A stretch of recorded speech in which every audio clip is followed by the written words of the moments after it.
అనుకుంటే ఇంకొక ఏడాది తర్వాత వెళ్ళాలి జగన్ ఏదట్ట చేయాలనుకుంటే. ఎందుకంటే ఇప్పటికీ గట్టిగా ఈడ్చిపెట్టేదంతా ఒక 20 రోజులు 25 రోజులు జరిగి ఉంటుంది. ఇప్పుడు ఇంకో 10 రోజులు జరుగుతాయి, ఇంకో 20 రోజులు 40 రోజులు జరుగుతాయి. మళ్ళీ ఆ తర్వాత జరిగిన అప్పుడు 4 రోజులే కదా.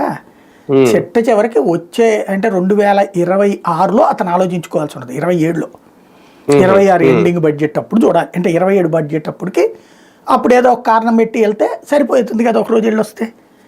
కానీ ఇప్పుడే ఎందుకు వెళ్ళాడు? ఇక్కడ ఏంటంటే ఒక పాయింట్ గుర్తు చేయడానికి. ఇప్పుడు వీళ్ళు అంటున్నారు కదా హోదా లేదు ఇది అనేది, హోదా ఎవడిచ్చాడు ఎక్కడిచ్చాడు అనేది. వీళ్ళకి కావాల్సింది వీళ్ళు చెప్పుకుంటున్నారు. మన దాని పేరు ఢిల్లీలో ఇచ్చారు బీజేపీకి 3 వచ్చిన రోజున ఇచ్చారు. అట్లాగే పీజేఆర్కి అప్పుడు 26 వచ్చినాయి.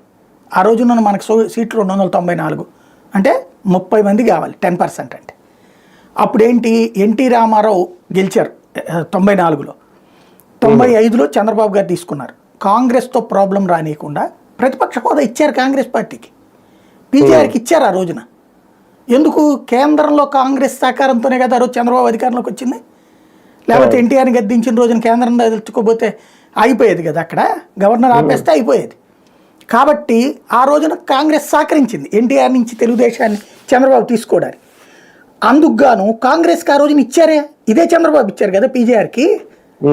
మరి అప్పుడు ఎట్టు ఇచ్చారు? అప్పుడు 29 అన్నా కావాలిగా పోనీ 294కి మరి ఇచ్చారే ఆ రోజున. నెంబర్ 2. నెంబర్ 3 వచ్చేటప్పటికి నిన్నగాక మొన్న తెలంగాణలో బీఆర్ఎస్కి సంబంధించి ఇది బీఆర్ఎస్ అధికార పక్షం, ప్రతిపక్షం కాంగ్రెస్ అయింది. 21 స్థానాలు వస్తే అందులో వాళ్ళని 12 మందిని తీసేసుకున్నాడు కేసీఆర్. తీసేసుకుని చివరికి 6 మిగిలారు కాంగ్రెస్ పార్టీకి, 6. అదే సందర్భంలో ఫస్ట్